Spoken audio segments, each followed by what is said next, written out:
Hi everybody, welcome back. I'm the Strategy Professor, and today we're going to be doing a Season 8 Taric guide, so special thanks to Fabio for the generous donation for this. I do have a Season 7 Taric guide if you want to check that out on the channel as well, but this is going to be an updated guide for Season 8. Now, I will say this is patch 8.1, so this is before 8.2. 8.2, supposedly they're thinking about removing Sightstone from the game and tinkering with a lot of support items. So that's going to change the support meta quite a bit. So I will say that if you're watching this after 8.2, the itemization might be a little different. In fact, it will be, because Face the Mountain and Ruby Sightstone are no longer going to be items.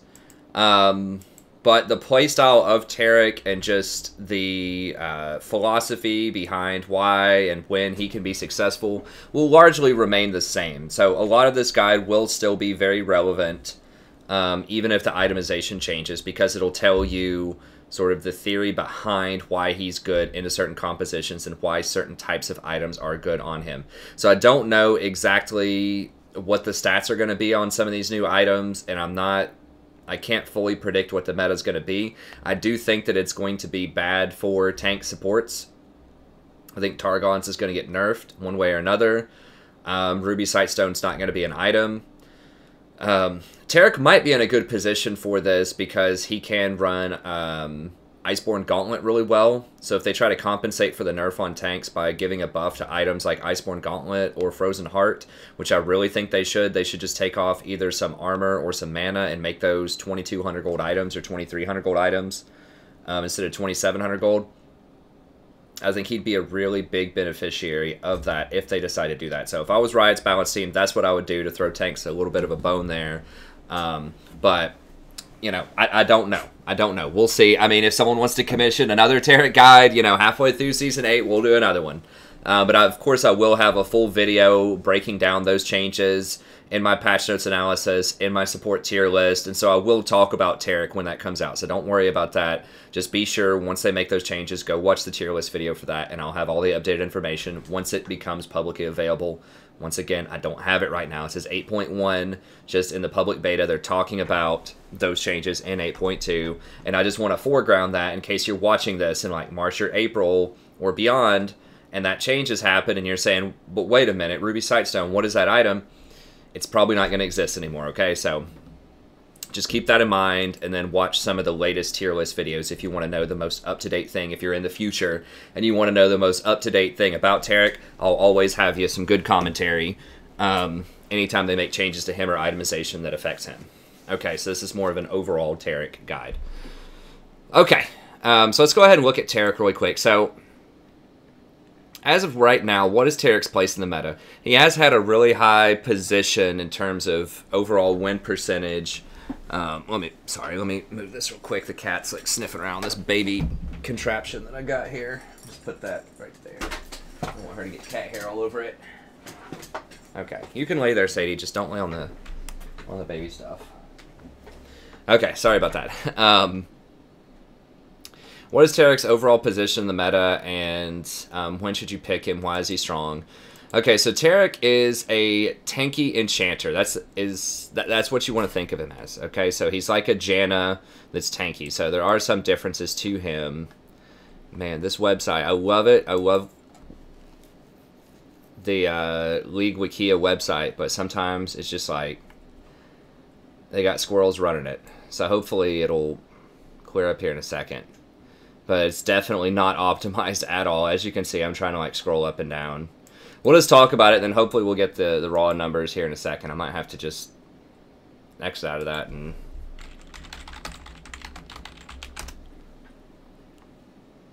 great information, but they really got to work on that optimization. I think a lot of it's the way these ads are implemented.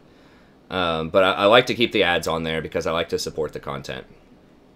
But anyways, you'll notice he is very tanky. You know, he starts off with 40 base armor, 340 move speed, really high health, 575. So he's like a tanky enchanter type of character.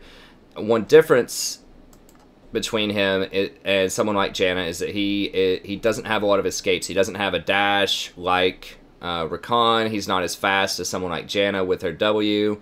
So if he gets caught out in a bad fight, he's probably going to die. He has very, very limited escape. So you want to make sure that you're thinking very carefully about how you're engaging in these fights.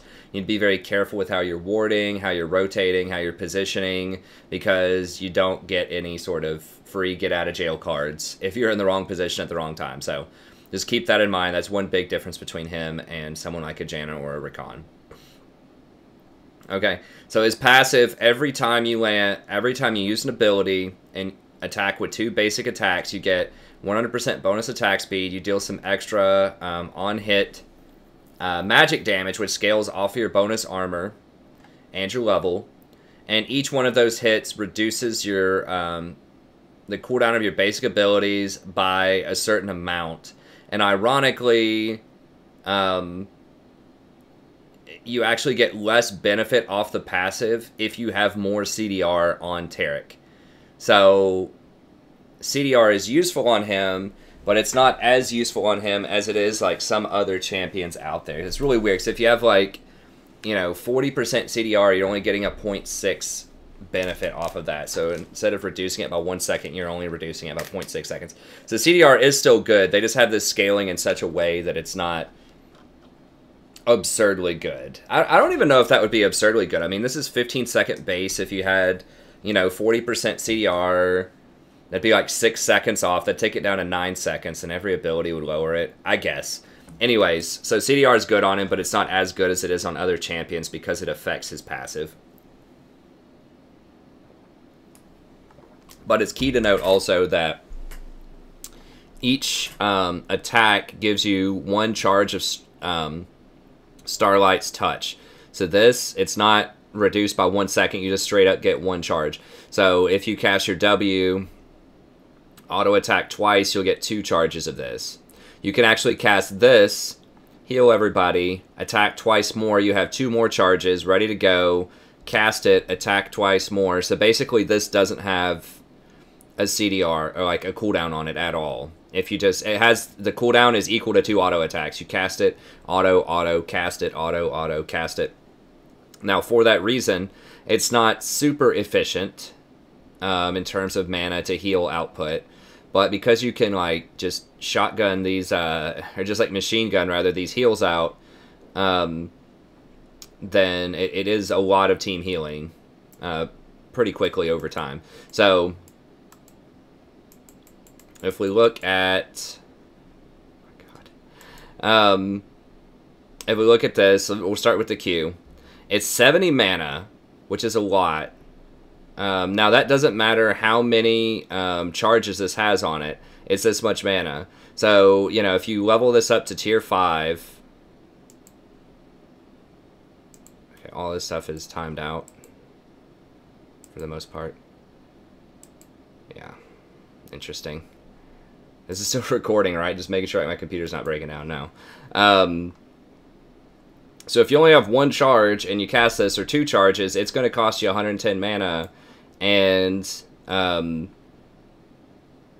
it's only going to use 2 charges if that's all that you have. So it does get expensive. It does get expensive, but with just, if you keep it at level 2, it's only 80 and it heals for 2. So you'll see a lot of people actually keep this at level 2 for a long time. I used to advocate for maxing this out all the way. But it just makes your heals very expensive, and a lot of times in fights you're actually only going to be using 2 charges anyways because of just your the pattern that you do, the auto Q, auto Q, W. Like you can get it up to 5 charges if you want, but a lot of times you'll just want to be using it at 2 charges if you want to crank out those heals. So to keep the mana cost reasonable, having only 2 points in it is good. And so with only 2 charges, it's basically 0.4, so 40% of your AP, 60 health, and then 2% of your max health. So if you have 2,000 health, that's an extra 40. So that's a 100 heal. And you get 40% AP on top of that. So if you have like 60 AP from Ardent, that'd be plus 24. It'd be 124 heal. Now, it's important to note that this heals all allies. Now, it doesn't have a large radius. It's only 325. But it could potentially heal your entire team. So that doesn't sound like much, 100 base.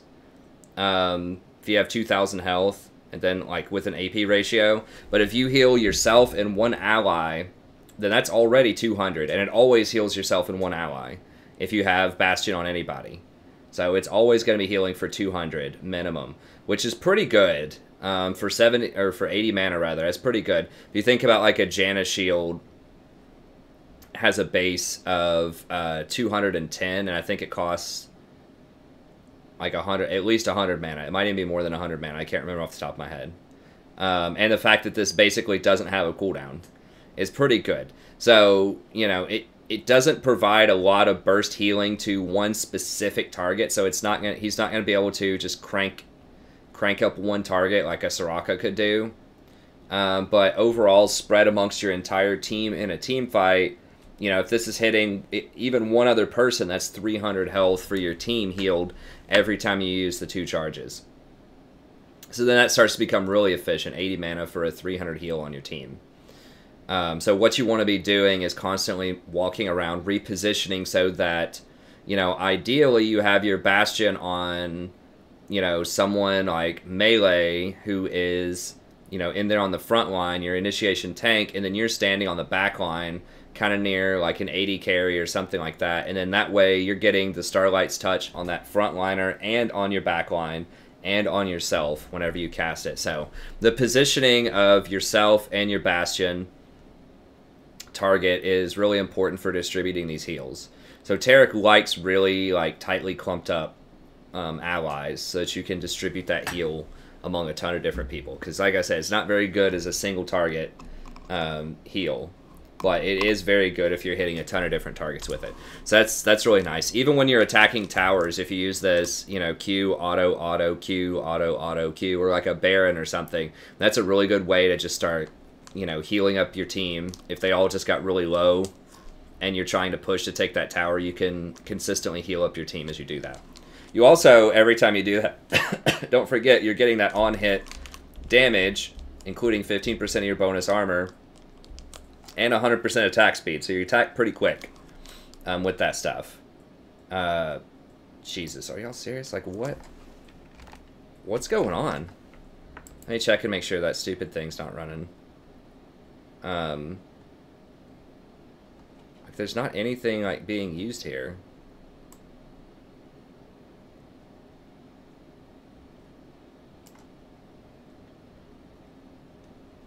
Only 33% of memory, like 10% CPU usage. I have no idea. Okay, let me just exit out of this other stuff here. I don't think this is really taking up that much space, but... So I do want to use this guide. So that website is just trolling. Maybe if I just keep these ads running on silent, maybe that's tripping them up, that I'm not allowing these ads to run, that exit out of them. But anyways, we'll move on. Sorry about some of the weird technical stuff here at the beginning of this.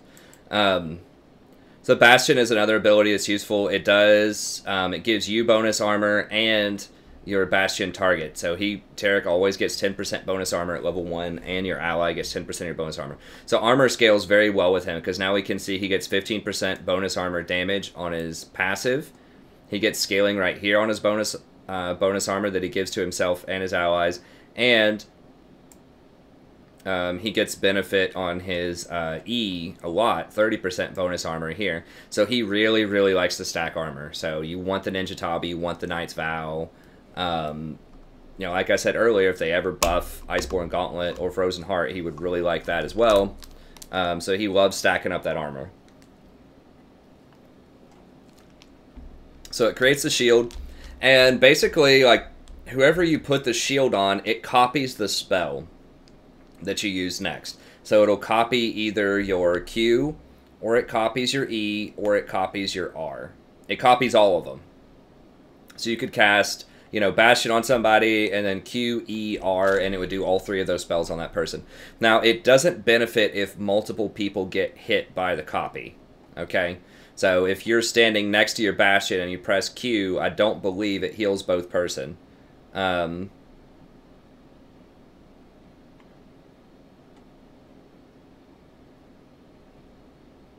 Okay, yeah, so the effects do not stack. So you don't get a double heal, you don't get double damage on your stun, the effects don't stack, but it does copy. So this creates a lot of interesting play. Like I said, this allows you to heal kind of the melee line, and for you to also be on the back line. and heal them. Then one of the more interesting cases is with Dazzle, you can Bastion onto one of your allies and then use your Dazzle to potentially stun someone else. So if your Hecarim goes running in, you put Bastion on them as they're running in, and then after they crowd control the person, you can Dazzle from a pretty large distance and get the stun on them. So, you know, the range is 800. The range is 800, and then you have 575 on Dazzle. So that means you can really reach 1375 to get a stun on somebody if you're aiming it properly. Now, this does provide some... Oh, it's within 1300 range. Okay, so you put it on them at 800, but they stay locked for 1300. So you can get up to an 1875 range stun, which is pretty massive. But your ally has to stay close, and Dazzle has a 1 second delay on it. So you have to aim it properly, and they have to coordinate and see the Dazzles going and try to actually stick to the person so that you get the stun. So it does require some pretty good team coordination if you're trying to land that Dazzle off of somebody else. But it is very powerful. It does a ton of damage. We'll talk about Dazzle here in just a second, but it does a lot of damage, and it adds a stun. Another way is you can spread your Cosmic Radiance to make sure that it hits everybody, so people around you and people around your Bastion, so that your entire team gets that Cosmic Radiance and vulnerability. It's very powerful. So it passes out armor. It gives them a shield for 2.5 seconds for 12% of the target's maximum health. Not yours, but the target's. So this also makes you want to put it on a tank, if possible, because they're going to have more health. So they're going to get a bigger shield. Whereas if you put it on the AD carry, you can do that, and a lot of times you will have to do that. But it's not going to be as beneficial in terms of a raw shield as it would be. So if it was based on Taric's health, then it would be nice to put on a squishy. But because it's based on the target's health, then it's actually most beneficial to put on a tank. So usually you just put it on whoever's going to take damage. But you know, there can definitely be some decision making with that, depending on if you want to set up a Dazzle on their back line through a tank that's acting as the conduit, or if you just want to try to peel off of your own AD carry by bastioning them. So there are some pretty decent options there. And then Dazzle itself does a lot of damage. I mean, it's only 60 mana at all ranks, and it does up to 285 damage with 50% AP and 30% bonus armor. That's a lot of scaling off of bonus armor. So if you have, you know, 200 armor, bonus armor, remember this does not count your innate armor that you get armor per level. It's just bonus armor that you get off of items or runes. But if you have 200 bonus armor, that's actually really good. I mean, it's like 345 damage. And remember, this can hit multiple targets as well. The cooldown does go down, and the damage goes up quite a bit. So you can get to, you know, 13 seconds. And then remember, that gets reduced also. Every time you melee attack someone with the passive, it goes down a lot. And it gets reduced by CDR. So it's not uncommon in a fight, if you're just constantly casting abilities, spamming your Q heal, to be able to get this Dazzle off every, you know, 3 or 4 seconds. So it's not bad. It's not bad. It's pretty good. This does quite a bit of damage early on too. I mean, it's got a 105 base with that 30% once again on it with the bonus armor. So you can actually do quite a bit of damage if you land this in the laning phase. If you want to run Aftershock, he can be a decent all-in, you know, level 2 fighter. If you get Dazzle plus Bastion, that can be really strong. Or even Dazzle plus, well, I guess you could Starlight off of yourself, but really Starlight's better once you have 2 points in it, like around level 4. But Dazzle plus Bastion is pretty beast. Level 2 all in if you land it with a aggressive early laner like a Jhin or a Misfortune or something like a Draven. It's a pretty good ability. 1.25 is a pretty good stun. So you want to level up your E first, because you get so much damage off of it. The mana doesn't go down very much, and the cooldown goes down. So that's really nice. Like I said, you don't really want more than 2 points in this for most of the game, because you're going to be using it for 2 heals a lot of times in fights, just for 2 charges, and it's just going to cost you 110 mana instead of 80 mana. So it's kind of, this does give you access to one like big heal, maybe at the start of a fight, but in the fight, when you're actually chaining a lot of these heals together off of autos, it just becomes very inefficient. So you want to max your E and then max your W. That extra bonus armor is nice. Now, it doesn't go up a ton. It only goes up, 1% per level right here. And 2.5% per level here. You don't get any cooldown reduction on any of this stuff. So it's okay to level up, but it's not, like, insane. And then this is, like I said, the best one. So you get a huge bonus boost per level, 45 damage per level. And the CDR actually goes down as you level it up. It's the only ability where the CDR goes down. It's always 15 on the other abilities. So, and that is your crowd control. It is your stun, that is your damage. So this is what you want to level up first, most of the time, is Taric. So you max E, max W, and then Q is the last thing that you get. It's debatable whether you even want to put more points in Q. If you have a ton of mana in the late game, I guess it's not going to matter too much. But you definitely do not want a lot of points here, because you will run out of mana pretty quickly as Taric. Because this gets very expensive very quickly when you're spamming that Q in fights.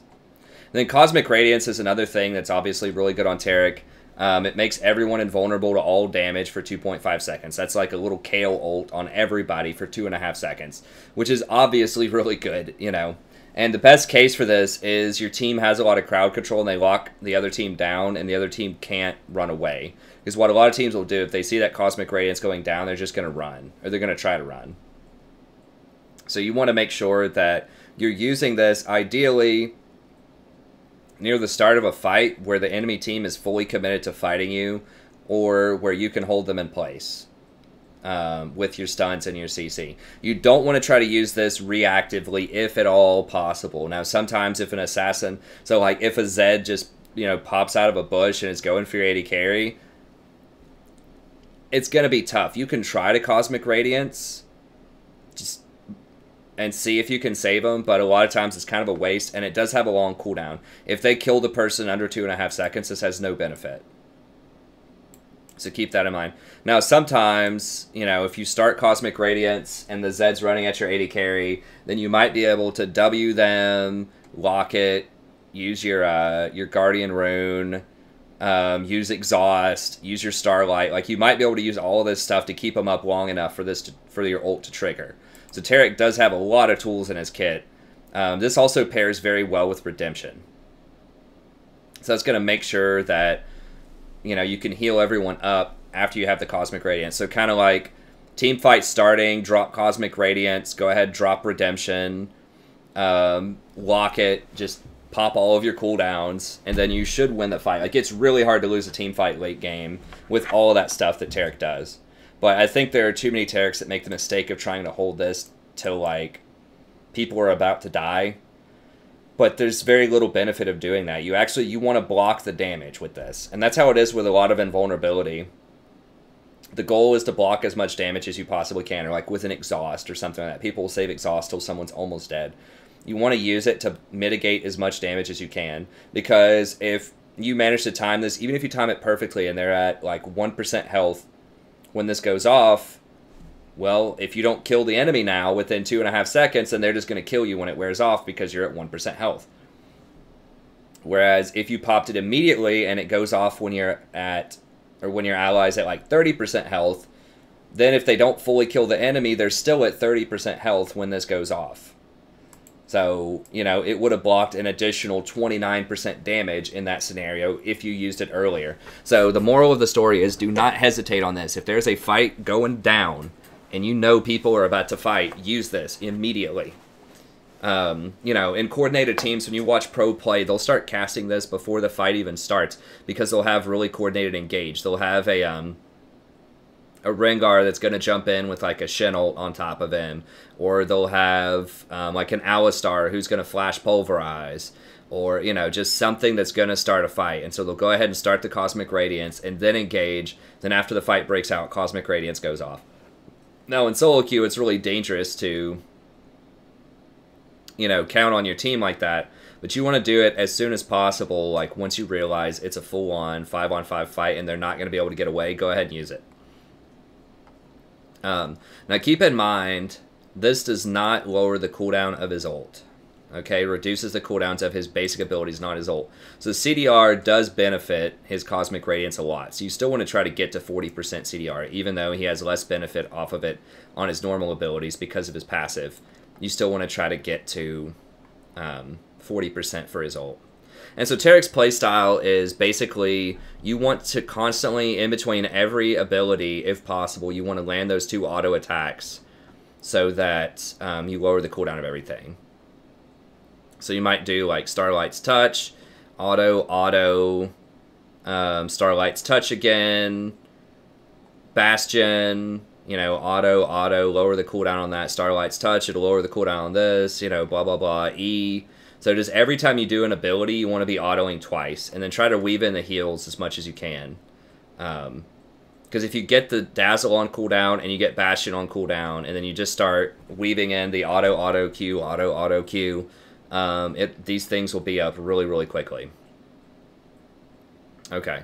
So that's kind of how Taric is played, is you always just want to stay in combat, you want to be autoing as much as possible, you want to try not to take too much collateral damage like every tank, so you don't just want to sit there and take a bunch of like Zig bombs or like, you know, Hurricane, rocket hits from Jinx, or, you know, you don't want to get dunked by Jarvan when he's trying to dunk someone else.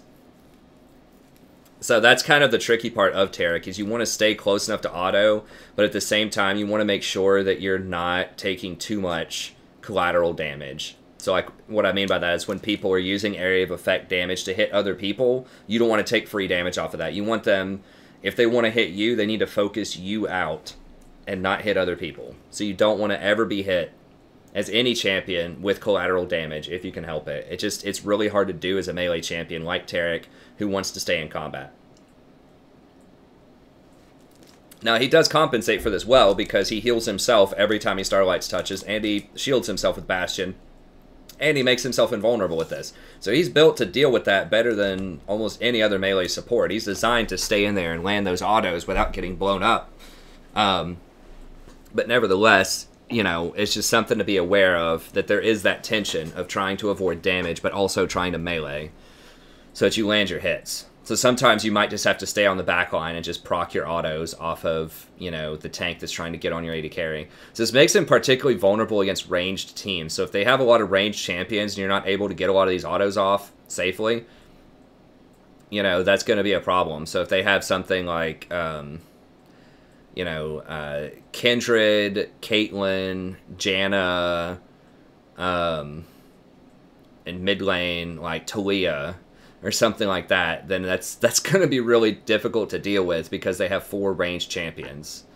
Or if they have assassins, you know, like a Fizz, Master Yi, just all of these things that aren't tanks, that are constantly like running around, it's going to be difficult for you to stay in there in auto. So Taric really likes nice, tightly formed team fights that are going to last a while, where there's tanks on each side, sitting there, just chipping away at each other.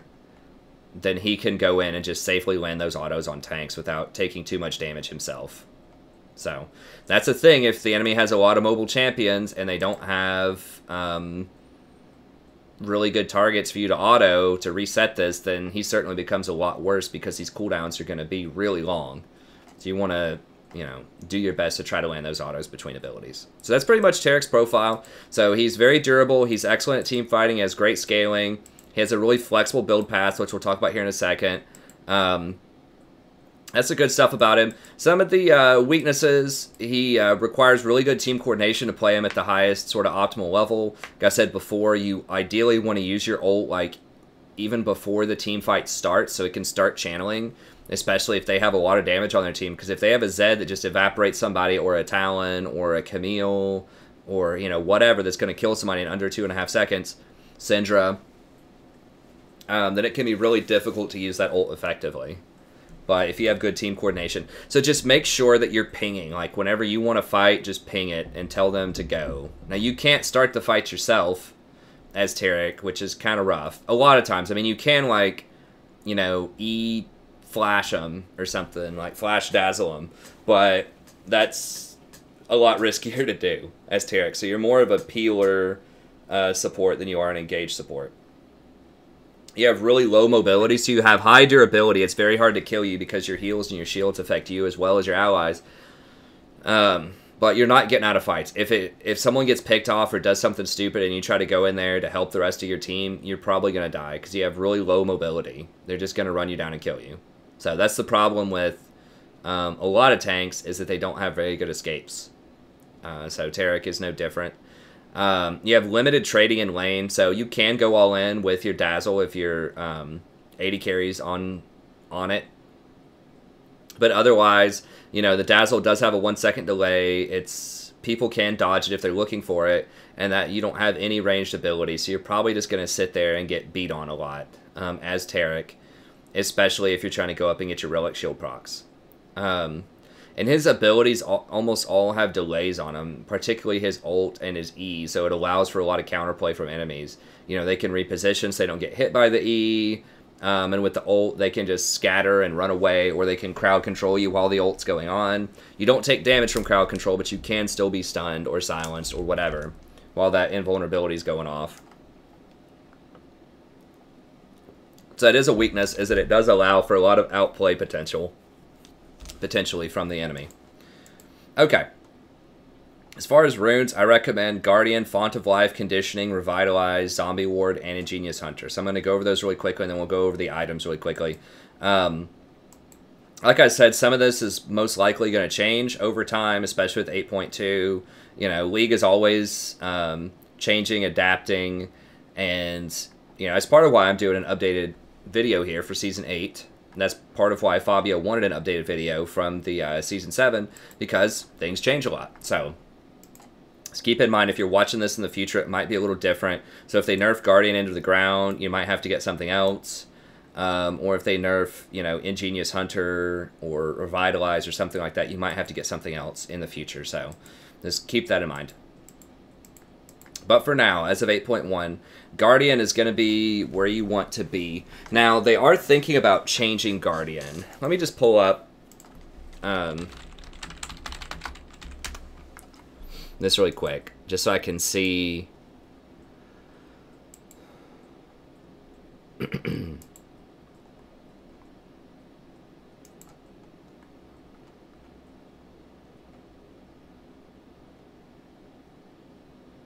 Oh, they are nerfing Zombie Ward. Ooh.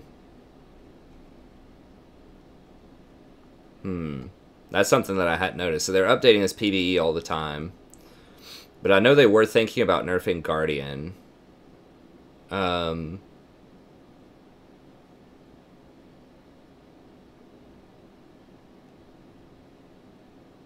Okay. So it looks like with Guardian, they're changing it from 40 seconds at all points to 70 seconds to 40 seconds. And it gets a 0.25 AP ratio, which is not going to matter much for Taric. Now, that is going to suck for laning phase, that it has that much of an increase. In a team fight, you're probably only going to trigger it once anyways, but in the laning phase, that definitely matters a lot. So you're definitely going to take, you know, more harass in the laning phase. I didn't think Guardian personally was that much of a problem. Let me see, is Aftershock. So Aftershock,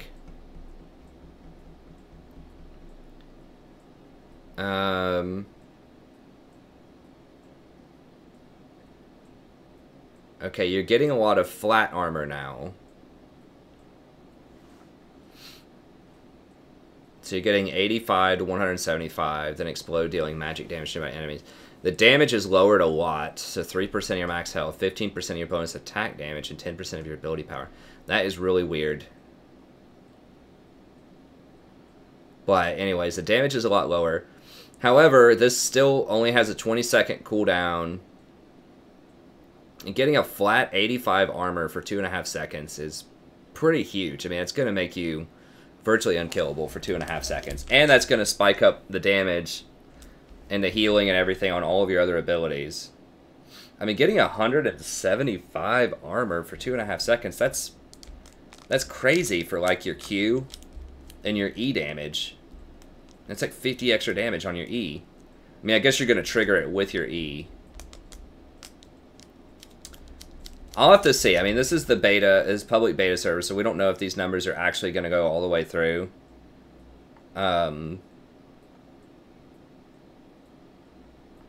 Okay, it looks like they are changing. They are changing Relic Shield to where it's the healing is half for if the owner is ranged. I don't know if that's enough though. But anyways, that's a different discussion. You're still going to get Relic Shield on Taric. So I don't know. We'll see what the numbers go through as. I think you'll still want Guardian. It's possible that you would want Aftershock depending on how much they nerf Guardian, though. It depends on your lane, I guess. Like, if you have a Draven or a Jhin or just something where you do want to actively go in and try to kill them every time your stun's up, then it might be worthwhile to go Aftershock. The damage is so low, though. I think you'll still go Guardian. And the reason for that is with the Resolve Tree, you get the 65 bonus HP, and then Ruby Sightstone, you get 500 bonus HP. So that right there is 57 extra shield on the Guardian, which is very nice. And so level 9...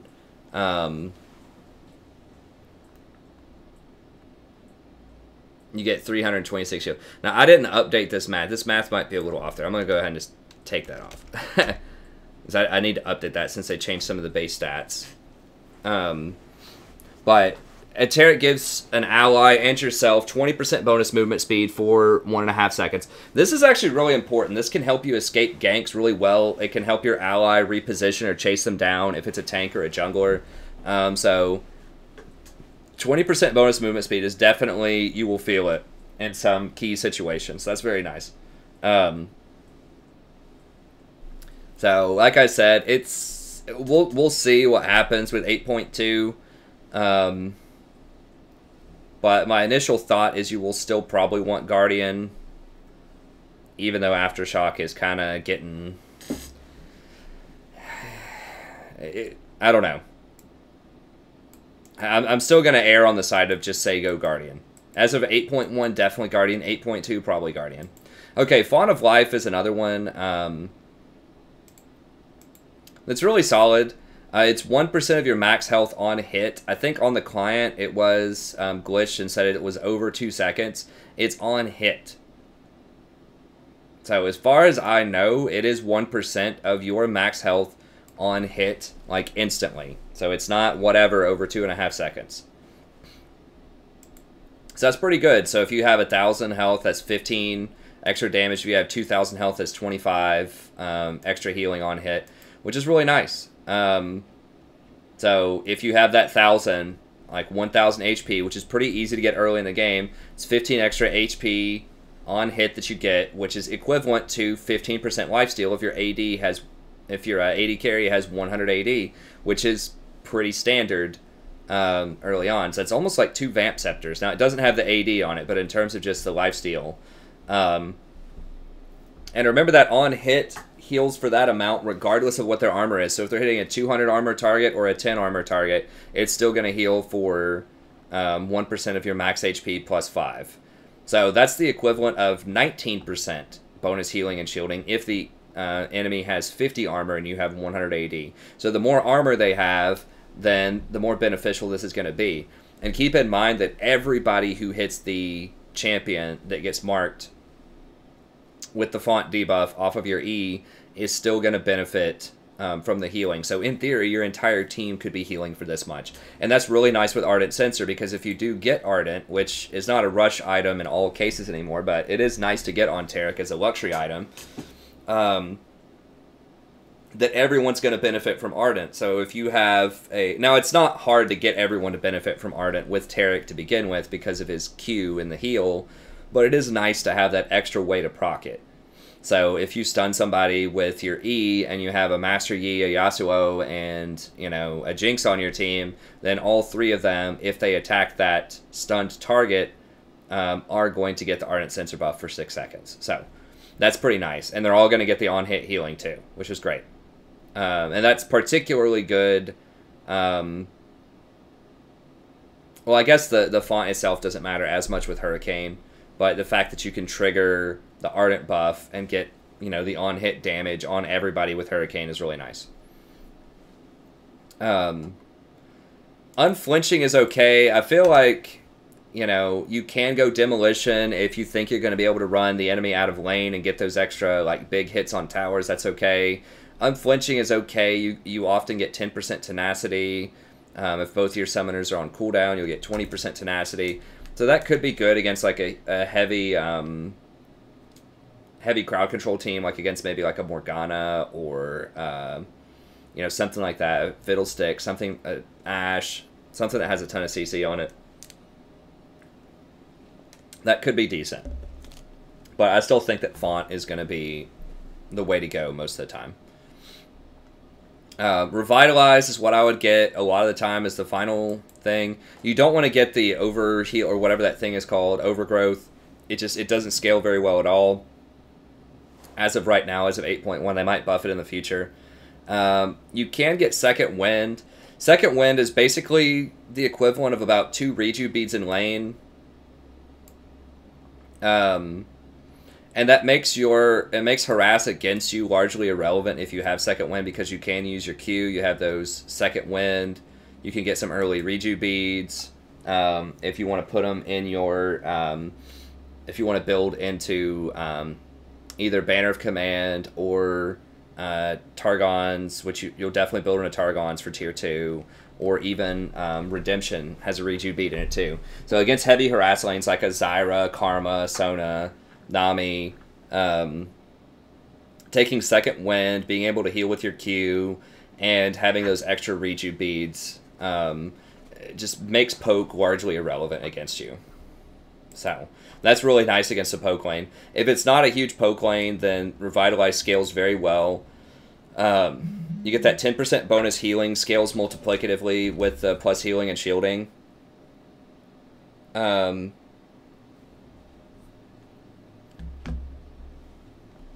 So if you have 35% bonus healing and shielding, so you have Redemption plus Mikhail's and Revitalize,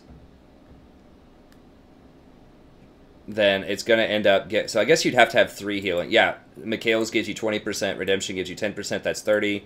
You get 5% off Revitalize, that's 35%. Then you get the 10% off of the other portion of Revitalize if someone's below is like 40% health. That ends up being 48.5%, not 45%, because it scales multiplicatively.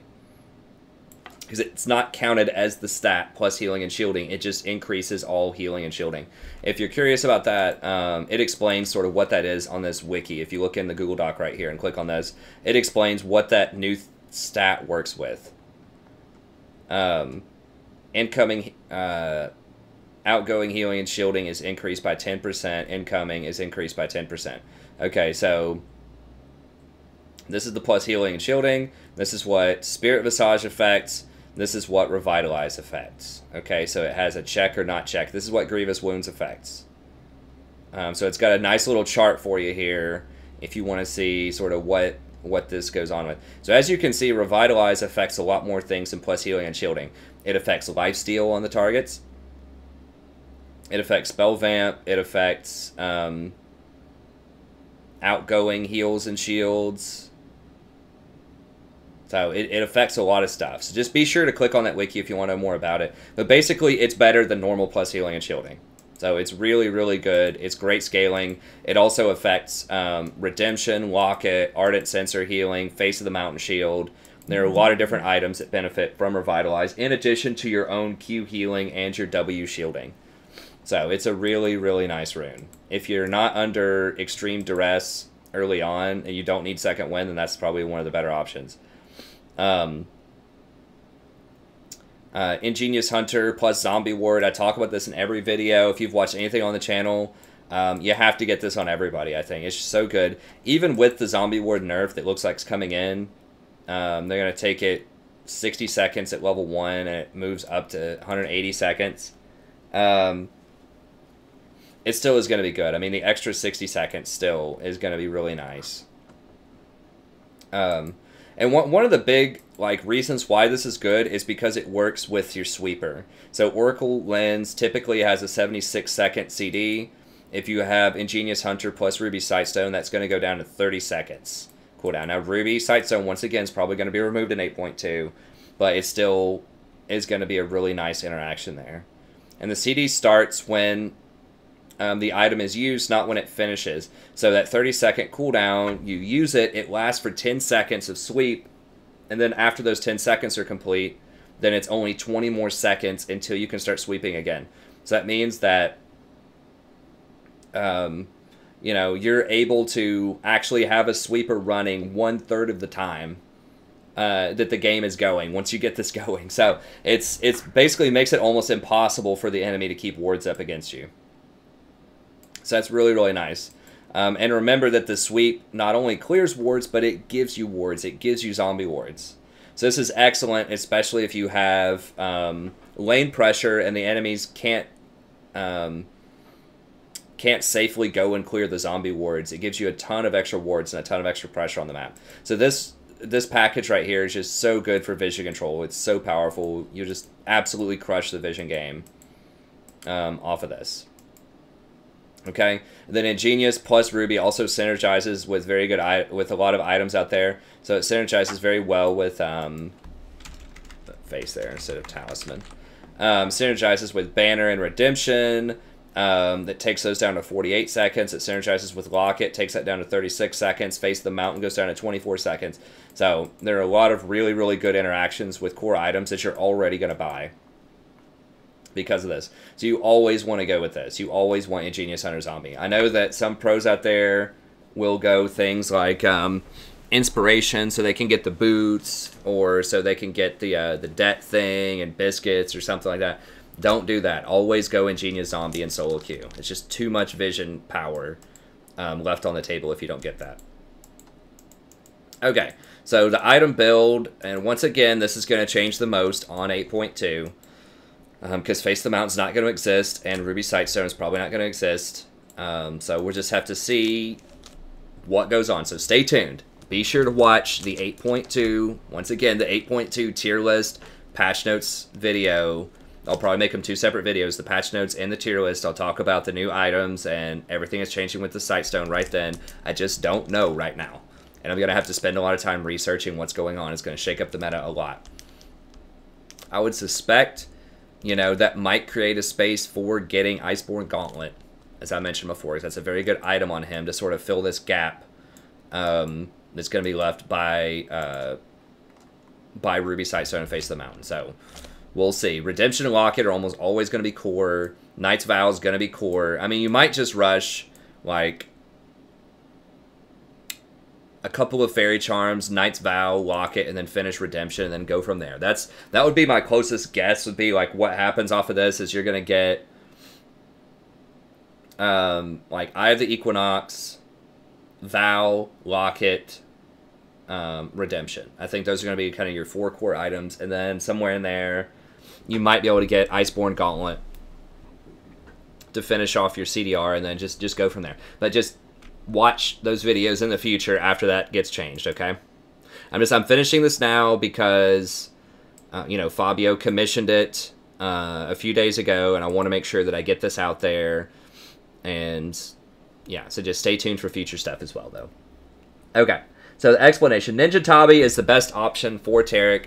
The reason is he scales so heavy off of armor, and he has to stay in combat, so he's going to get hit by stuff. Like, do your best to avoid the collateral damage that we mentioned before, but realistically, he's just going to get hit because he has to be there to land those auto attacks. This does give him really good tower dive potential, and it allows him to tank Baron and just survive a lot of stuff. You know, that's one of his big benefits over someone like a Janna or a Soraka, is that Zed can't kill him. You know, Talon can't kill him. He's really, really difficult, especially for AD champions to kill. And Ninja Tabi just fits into that narrative even more so. Ninja Tabi is almost always what you want on Taric. If they have a ton of CC and you find yourself getting tied up a lot, you can, in theory, go Mercury Treads, but because of so much armor scaling off of his passive, his W, and his E, you really want to be able to... wait, his W... Does W have armor? Yeah, his W does have armor scaling, the passive on the W. Yeah, so his passive, his W passive, and his E make it triple scaling. So armor, very, very good. But Merc Treads, in a pinch, if they have a lot of CC, can be pretty good. Ruby Sightstone is core. As I mentioned before, it gives you a lot of HP. Taric scales very well with HP, especially on his heal. With his Q, gives you that 20% item CDR. It's very cost efficient. Just upgrading it from normal Sightstone to Ruby Sightstone is already over 100% cost efficient.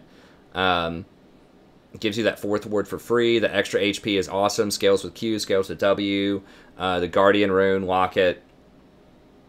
And it also helps you do the sweep plus zombie combo better. So really good on 8.1, getting removed in 8.2 most likely. But as of right now, that's what you're going to want to do. Redemption, I think, is core on Taric.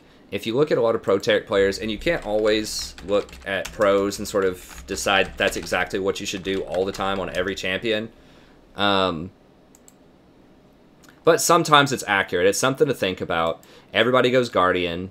Like I said, a lot of people are going to go Inspiration, and they're probably going to go like Boots and Biscuits or something. Yeah, a lot of people like this. That's something where I disagree. I think that you definitely want the Ingenious Hunter Zombie. But I do agree with a lot of the itemization, for the most part. And that's just, it's going to be Redemption Locket on everybody. It's just, because that's what Taric wants. He wants really big team fights. He wants to completely crush the team fights. And these are the 2 best team fighting items that you can get. Taric has to have a mana item also. He's very mana hungry, especially with his Q. And so if you need a mana item anyways, you might as well get Redemption because there just aren't other good options. He's not that great with Zeke's, which we'll talk about. Frozen Heart is too expensive most of the time, as of right now, unless they buff it. There just aren't a lot of good items. I really don't like going something like Righteous Glory on Taric. As you can see, there are a couple of people who get Tear the Goddess. Gorilla, very good support, gets Tear. Now, he did lose that game. This person lost this game. And Motto lost this game. So, good supports, but, you know, they did lose all 3 games where they tried to get Tear. It's not necessarily indicative that Tear is bad, but that does show you just how mana-hungry Taric is, though, that you have people who are getting Tear on a champion that, you know, really doesn't get anything other than just reduced cost and mana off of it. And who can't spam stuff to stack the Tear that much. They just want that 15% mana refund. I think that's a bit extreme. I think that Redemption is enough. Or if you want that kind of extreme mana, then going for something like an Iceborne Gauntlet. This person got Frozen Heart and Tear. As you can see, Tear is still largely a minority pick, though. There's just a couple of supports that are doing that, like Mata. There are a few more that are tinkering with Tear. But you'll see there's a lot more Redemptions than there are Tears. But either way, you need a mana item. Redemption, very good. He does have healing and shielding off of both his Q and his W. It does have some HP on there for you. It's really good with the Ingenious Hunter Ruby Sightstone because you get a very low cooldown. Another huge benefit off of Redemption is it gives you a semi-global presence. Has 5,500 range, which is very nice as Taric because he's very slow on rotations. So, you know, a lot of times you can get that Redemption, throw it ahead, you know, stall out the fight just long enough for you to show up and start making an impact. So if you have really good map awareness, it's just really, really good semi-global presence.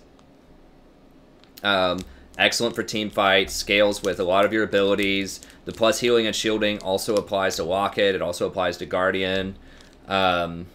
So it's just really, really good. It's a clutch item on Taric. You know, obvious, and it has really nice components. So for the laning phase, you get 2 Fairy Charms, which is excellent for your mana regen, and then you also can get a Reju Bead if you're, you know, having a hard time with harassment. So has a really nice build path. It's very cheap, huge, high impact, scales very well into the late game, scales very well with other items. It's just perfect. The only bad thing about it is that it doesn't have a lot of tank stats outside of a little bit of health. So that is going to make you a lot squishier as Taric. You're not going to have, it's not going to have the armor and health of something like a Knight's Vow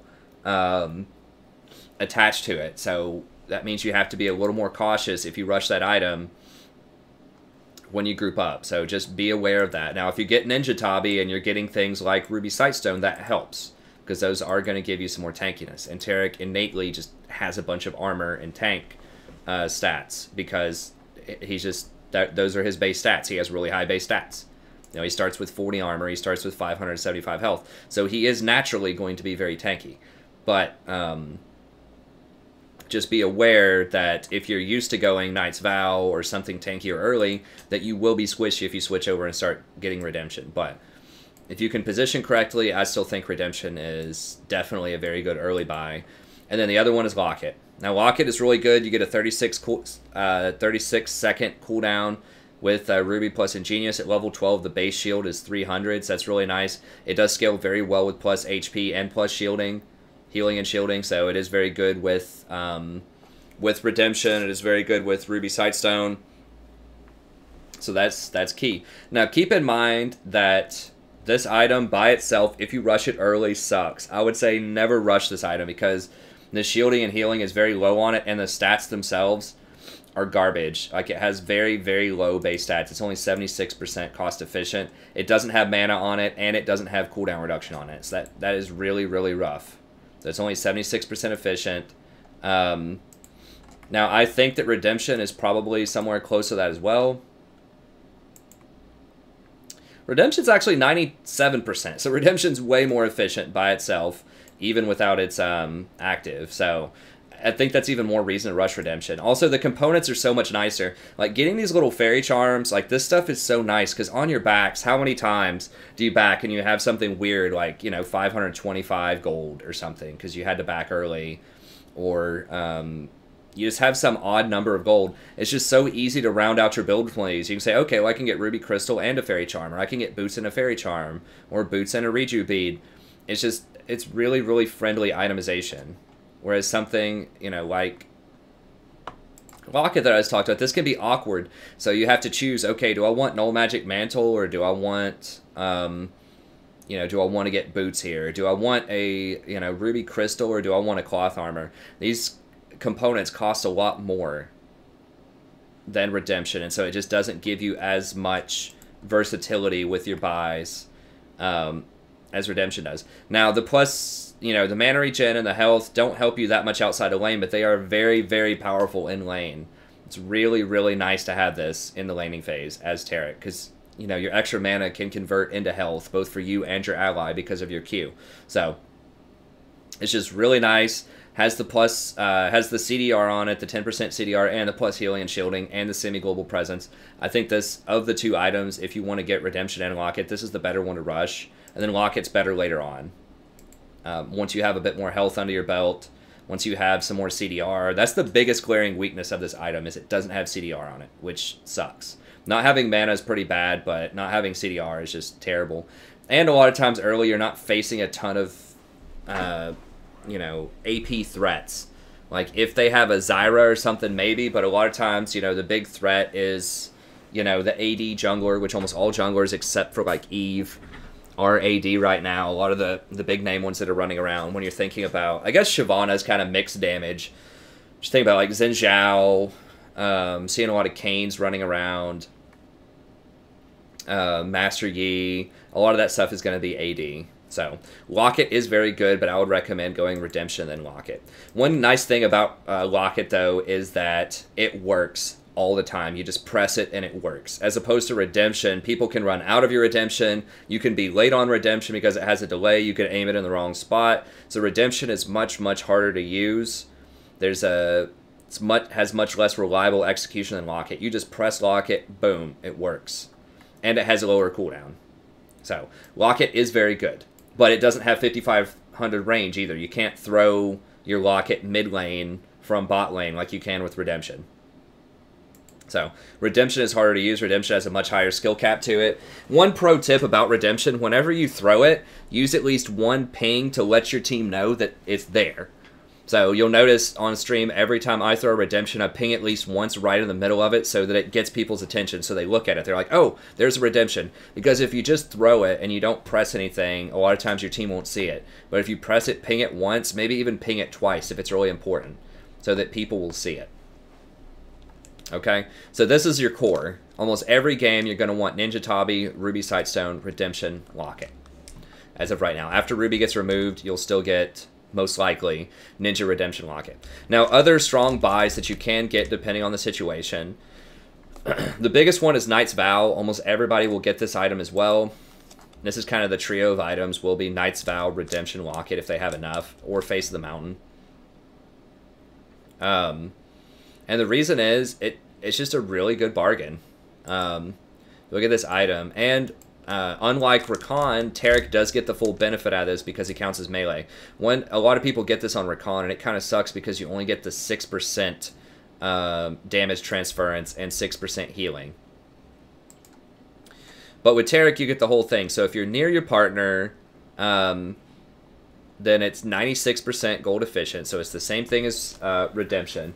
But these are tank stats as well. So it gives you the CDR, it gives you the health. It's about the same amount of health as Redemption, actually. It's only 250. Redemption's 200, so it's not that much more health. But the big one is it does give you a lot of armor. And as we've discussed, armor is very good on Taric.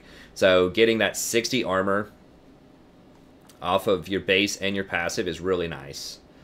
And what it does is it moves 12% of the damage from your partner to you, which is really good on Taric because you heal yourself at the same time you heal other people. So Taric is almost always overhealing himself in a lot of fights, and so that's really nice. And you get the healing from other people as they damage. So that's nice to have a little bit of extra healing. But the big one is you transfer 12 damage from your ally to yourself. And that's after reductions. So they get the benefit of their armor, and then whatever damage comes through after that, then 12% goes to you as true damage. Now, that doesn't mean that your shield will still block it if you have your W up. But basically, it doesn't double dip armor. So it doesn't benefit from their armor and then benefit again when it transfers over to you from your armor. So that's why they have it as true damage.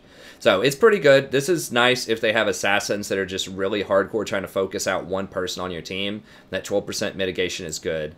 As far as like overall team contributions though, like what's going to make the biggest impact in a team fight, Lock-In and Redemption, it's not even close, are going to be way, way more efficient than this item. But it is a very nice personal tank stat item for yourself to make sure you don't get blown up. And it really protects one ally like your AD carry or maybe like your, really fed Yasuo that you have on your team or something like that. It is very nice for them. So I don't recommend necessarily rushing this, although sometimes maybe if you're the primary tank and you just have to be tanky if you've died a lot, or if they have a really fed Zed and you just think that Redemption is just not going to be good enough because you're worried either you'll die or your ally's going to die before Redemption goes off, you might want to go for a Knight's Vow. I would still like to get at least the Forbidden Idol portion of Redemption just so you have the CDR and the mana, because mana is a big deal before you move over to Knight's Vow. But you could certainly think about a Knight's Vow before Lock-It if they don't have a lot of AP on their team, and if you really need this hardcore single target mitigation over a long period of time. Remember that the shield off of Lock-It only lasts for, I think, 2.5 seconds now. And this is permanent, basically. So now this also benefits very heavily from the active item cooldown reduction off of Ingenious Hunter and Ruby Sightstone. It doesn't seem really like it would. It's like, oh, you can switch partners anytime you want. But it does have a cooldown on it. It's 90 seconds. And I'm here to tell you this actually can be a big deal because if you roam, let's say you roam mid lane, and it's a really close fight, and you need to use Knight's Vow on the Talon mid lane, and he gets out, with like 5% health, and you're like, sweet, Knight's Vow just saved him, we won that fight, that's great. Then you have to roll back down bottom lane. You're going to be running around with 20 less armor, and you're not going to have this bonus unless you're standing next to that Talon, so you're going to have to wait a minute and a half before you can put it back on your AD carry, and this item is going to be trash for basically 90 seconds unless you near your partner. And so having that 60% cooldown from Ingenious Hunter and Ruby Sightstone is going to allow you to switch back to your other partner a lot faster. So it's going to go down to 36 seconds if you have both of those fully stacked, just like Lock-It. So that's actually really nice that you can switch partners a lot and get a really high impact, especially in a game where you're roaming around. Or in a game where you just need different partners, where like maybe you have someone who's a good partner and you need to put the Knight's Vow on them, but they die a lot, and so you just need to switch it over to somebody else. It's really nice to have the extra flexibility to put it on different partners. So we'll say that. So it is a good item. Don't overhype it too much. I still think that these two are better in most situations to rush Redemption Lock-It, but this is a fine third item if you'd like, or against like a 4 AD comp or something, or a really fed AD assassin, then you might be able to switch Knight's Vow out for a Lock-It early on and then get Lock-It as your third item if you want to. Ardent Censer is a greedy item now. It's a luxury item. It used to be a must-buy, but it is still good. Okay, so if we go to Ardent Censer, The ability power is nice. I mean, your Q does have an ability power ratio on it. Your E does have an ability power ratio on it, which is nice. Alright, we gotta wrap this up in a second here. I need to start the stream, but then also I need to bring my daughter up and put her to bed. Apparently she's freaking out downstairs. But we're almost done here. And I don't want the guide to go too much over like an hour or so, which is already at an hour or so. This does give you base mana regen, which is nice. It does give you the heal and shield cooldown reduction. Ability power is good on Taric. It's not as good as it is on someone like Rakan or Janna. They have much higher ratios, but it is still okay. It's still alright. You know, he does have a 0.2 here, so it goes to a 0.4, which is, it's okay. The fact that you can spam it a lot, don't forget, I mean, 0.4 AP doesn't sound like much, just like the 100 base heal on this doesn't sound like much, but the fact that you can cast this in a fight, and every time you have 2 autos, you cast it again, it basically has like a 1 to 2 second cooldown, has virtually no cooldown, does make that actually pretty nice in terms of scaling. It doesn't, however, do anything with your W, it doesn't do anything with your ult, doesn't do anything with your passive. The AP, it is nice. It does have a 0.5 with Dazzle, which is not that great considering it's a 13-second base cooldown. So it's okay. It's okay. So the 60 AP is okay, but it's not as good as this one of those champions. The 8% movement speed is pretty nice. And then of course you have the passive. The big one here is it doesn't heal anymore. So that's the huge nerf that happened to it. Maybe 5 or 6 patches ago. It doesn't heal anymore, and the base on hit is really low early on. It's only like 5 damage. So it still is pretty good. It's still a really nice value. I mean, it'll tell you right here on the Wikia what the value of these things are. So basically, the 10% attack speed is a 250 value at level 1. So pretty much each person who's buffed gets 375 gold value off of this. At level 18, each person who's buffed gets a 1250 gold value off of it. So, you know, if you're buffing your entire team with this, all 5 people, because remember, it affects you now as well, which is actually pretty good with Taric because you have 100% extra attack speed on all of your attacks, pretty much when you're fighting. So it actually is really nice that you get even more attack speed and that you get the on-hit damage as well. So you can start cranking out some pretty decent damage with Taric in this. But as you can see, if it affects 5 people, that's going to be 6250, not including the base stats.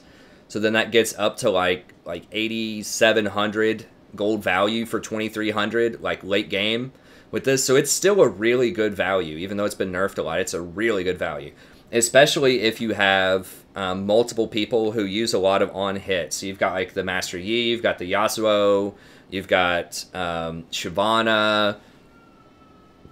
There are a lot of champions that use the on-hit. So it can be pretty nice. Just, once again, the AP is not as insane. It's not great early on in team fights because it's going to be a relatively low value. It doesn't give you any tankiness. It has no HP. It has no armor, no magic resist. So all of that is problematic. But it is a nice luxury item, especially if you have a really fed AD carry, especially one who's using Hurricane. Because remember, each bolt of Hurricane is going to trigger the Ardent Sensor damage. So it's really nice with like a Jinx who's fed, or a Twitch, or a Callista. A lot of those champions really like attack speed as well. Anything that gets Hurricane is going to want attack speed so they can crank out more of those bolts.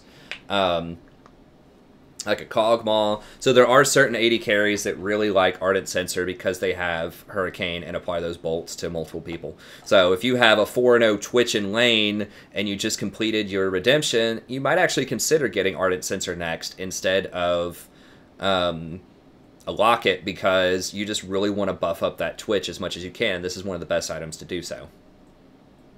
So, it's definitely on the docket. You don't have to rush it like you used to, but it is a nice luxury item if you're really far ahead, especially for AD carries. And the movement speed is very good for you as well, so you can reposition in fights. So, it's pretty nice. It also has a great interaction with kind of Font of Life, because remember, when you put that Font of Life on somebody, like when you stun the enemy, everyone on your team hits the person who has Font on them, they all get the Ardent Sensor procs. So that's really nice. I mean, it's better on someone like Janna who has Font of Life and just slows somebody because she can't apply the heal to everybody unless she uses, you know, Redemption Locket or her ult, some long cooldown. Taric can put it on everyone with his Q typically, but it is still nice. It's a nice interaction with Font of Life. It doesn't interact with Ingenious Hunter though, which is something to keep in mind, that it has no item cooldown on it, so you don't get any benefit off of that. But nevertheless, it is still good by itself. So I would recommend if your AD carry is very far ahead, especially if they are a Hurricane AD carry and you're not afraid of dying, so they don't have a fed AD assassin, you don't necessarily need the extra shield from Locket, or you don't necessarily need the extra tankiness from Knight's Vow right away, then you could get it after Redemption. But I would still probably get Redemption first just because it's just so good. It's just so good. And it's so versatile. Like, it's good if your AD carry's good to keep them alive. It's good if your mid laner's doing well, so you have that 5,500, you know, sphere of influence where you can drop that Redemption in to influence fights middle. It's got the CDR, it's got the health, you know, it's got everything. So I would still probably, I would never rush Ardent anymore, but Redemption plus Ardent's pretty good. And the 10% extra plus healing and shielding is obviously interacts with Ardent as well very nicely, because Ardent benefits triple, or Redemption benefits triple from plus healing and shielding now. 3 times your healing power. So getting one more item that has the plus healing and shielding on it makes your Redemption that much more powerful. So that's pretty good. That's going to make you very squishy, because you're going to have Redemption plus Ardent without a true tank item, so be aware of that. But it is good if you're positioning well, you're not dying, and you just want to help your team snowball harder. Okay, Iceborne Gauntlet is another one that is pretty helpful. The stats are great on it. It's just, it costs so much gold. That's the issue. So Taric loves the armor. He loves the cooldown reduction. He loves the mana. This is all good. The problem is it's only 93% gold efficient, and you don't get that much more out of it. You do get Spellblade, which is very nice, and you can proc Spellblade a lot, because once again, you're just chaining together those Qs and fights. It's just Q, auto, auto, Q, auto, auto, Q, W, auto, auto, Q, auto, auto. You know, that's how a lot of these fights go. And so being able to proc this, get that slow field, which also scales with armor, so it's going to be a pretty big slow field, and applying that damage to everybody is nice. This actually gives him some decent wave clear in a side lane. Usually you don't want to do that with Taric, but it is on the table if you have this item. So it's really nice. Like I said, I would really love to see them drop this to 2,200 gold, knock off maybe 1,500 armor, or 15 armor, something like that. So 15 armor, I think, is 300 gold. Yeah, it's 300 gold worth. That take it to 2,400, and then maybe knock off like 100 mana or something like that. Take it down to 400 mana. That would knock off another, you know, 100 gold and some change, and make it a 200 gold item, or make it a 2,200 gold item. I would love that. It'd be so great for supports, and no one else really abuses this item. There are some, I mean, there are some, you know, like Malphite likes this, Ezreal likes it in some matchups. Like, there are some people, but I don't think that would break the meta if he did that. I don't know. But as it stands, you're paying a lot for it. It is nice. It does provide slow field. It does give you some extra damage. The stats are great, but you're given, like, you have to give up something for it, right? There's a collateral cost. If you get this item, you're either not getting Redemption, you're not getting Locket, you're not getting Knight's Vow, you're not even getting Ardent Censer. And so it just has very low team contributions. It does do some nice damage. It does help you kite people. So that is nice. If you need extra kiting against tanks, and you know that fights are going to go on for a long time, maybe this is a good option. But right now, 2,700 gold is just too much for a support item, I think. I mean, that's an extra third of an item. You know, if you get Redemption, and then you're working your way towards Locket, that extra 600 gold that it would cost you to get Iceborne would delay your Locket by a ton. So it's okay. I mean, Frozen Heart's another one that I didn't specifically list here, but it's kind of in the same boat. It's a lot of armor, a lot of cooldown reduction, a lot of mana. It does reduce enemies' attack speed by 15%, which is nice. I'm not going to talk about how cripples work, but this is far, far better than you would think. This is way better than a normal, just like, it negates more attack speed than a 15% attack speed buff because it attacks the base of the person, which is how attack speed is calculated. So trust me, the cripple effect is really powerful. That's why they dropped it from 20% to 15% a long time ago, because it's just really, really good. It slows people down by a lot, because of the way that it interacts with the base attack speed. So just click on this if you want to read about it. It pretty much affects their, like I said, their baseline attack speed, rather than their modified attack speed off of bonus attack speed modifiers. So for example, I mean, just let me give you an example here. So if we have, let's say that someone's base attack speed is like 0.5, that's pretty low, and then it gets crippled.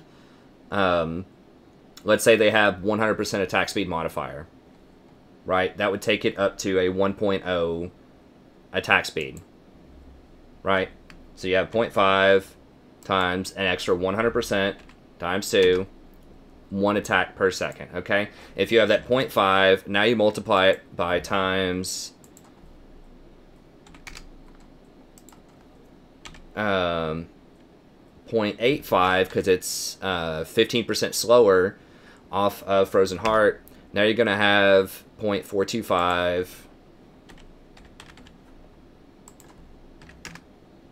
Okay, now it's taking it down to 85. Well, I guess that ended up working out the same. Maybe it is the same. I'd always heard that it was far, far worse, and maybe I'm doing the math really sloppy here right off the bat, but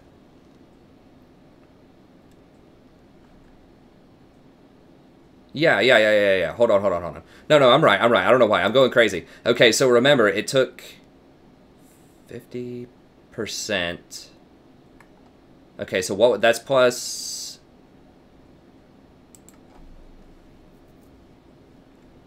I don't know why I'm having such a hard time with this.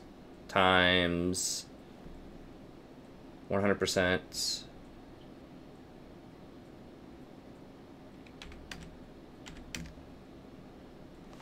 50%. I don't know. I'm not going to figure it out right now. But you guys can figure it out looking at the cripple, because I didn't have the notes prepared for this. I've done it in a past video. I don't remember who I did that. Maybe it was in the Leona video. But just trust me, when it attacks the baseline that everything else is multiplied off of for the plus attack speed, then it is much, much stronger than it seems to be. Okay, so it is nice. Iceborne Gauntlet, it does have good utility. It's just too expensive. Same thing with Frozen Heart. If they ever buff those, then Taric will be one of the better beneficiaries of that. Banner of Command can be good if you're losing and you're in plat or lower and you need to push a side lane. If there's just no way you can win a team fight, that's going to be hard for Taric anyways, because he's a team fight type of champion. But you can use Banner to pressure side lanes. I have an entire video about Banner. If you want to watch that, I explain how that works, how that can be powerful. The biggest thing about Banner is you don't get the CDR until you fully complete the item, so that delays your CDR, and it doesn't have mana on it, which is definitely an issue with Taric. But it can be pretty good. So if you want to go like Banner into Redemption, get a couple of Fairy Charms, and then get Banner, and then finish your Redemption, that can be a pretty good option for split pushing a side lane to force them to split up. Mikhail's Crucible is pretty good if people on your team are just getting caught out by CC all the time. So if someone just keeps getting hit by Ash Arrow, Morgana, Leo, Fiddle, Lulu, Polymorph, all of that kind of stuff, and they're not buying Quicksilver Sash, then you can get a Mikhail's. It does help your plus healing and shielding. It has great synergy with Locket and Redemption. It's just going to make you very squishy. It doesn't even have health on it. It has some magic resist. So it's an okay option in certain situations, but you don't want to get it all the time. Zeke's Convergence is just too slow. Or not too slow, but it just doesn't have enough benefit, and your ult has too long of a cooldown. It's 160 at level 6 cooldown, so you're not going to be able to cast Zeke's Convergence. You're not going to have that interaction very often. It does have pretty good base stats. It does add plus 25% on hit damage for the 80 carry, so it is nice. But I would say if your 80 carry is fed and you want to give your 80 carry a steroid, I would just go with Ardent Sensor. If you have Ardent Sensor already and you just really want to have them crank out even more damage, they're just having a really hard time killing tanks, and they need that extra damage, or your team's just not going to be able to win fights, then maybe you could go Zeke's Convergence. So it's okay. It is a mana item, so you can get it for some extra mana, but it definitely does have some problems. Righteous Glory is cute, but just don't get it on Taric. Taric is not an engaged champion, and it's just not efficient enough as an item to warrant getting it. It does have a nice little collection of stats. I mean, he likes all of this: armor, cooldown reduction, health, base health regen, mana, but it's just not big enough impact. It's an expensive item. Once again, it's like 2650 gold. It's only 100% efficient. There are just better options that you could get. Okay. Matchups, best matchups. He's really good against other tanks that don't scale that well. So Leona, Thresh, Braum, Alistar, Morgana. Great matchups against them. He's best with AD carries who scale really well into the late game. So Vayne, Twitch, Jinx, Cog, Callista. He's really good with all of those. His worst matchups are against enemies that scale really well that he can't get to because he doesn't have very solid engage. So he's pretty bad into Vayne, into Twitch, Soraka, and Janna. Soraka and Janna can keep up with him in scaling and probably pass him up. Soraka can definitely pass him up in team fights. And he's not going to be able to get on those champions. So he can kind of keep up with them late game, but they're going to, especially Janna's going to out-roam him a lot. And I think she's going to at least match him in team fights, if not surpass him in the late game when everybody has full items. So he can keep up with those two, but it's a little bit dicier because he can't rotate. He doesn't have as much map pressure as they do. And a lot of it's just going to come down to who has the higher scaling AD carry. And if they have the Vayne or the Twitch, just do not pick him. If you have something like a Twitch into a Jhin, he's a pretty good pickup because he can have Targons for the extra healing in lane, and he has his Q. So he can make it through most tough matchups early game and scale really heavy into the late game. Okay, that's going to be it. Thank you very much. Have a good day, and I'll see y'all next time.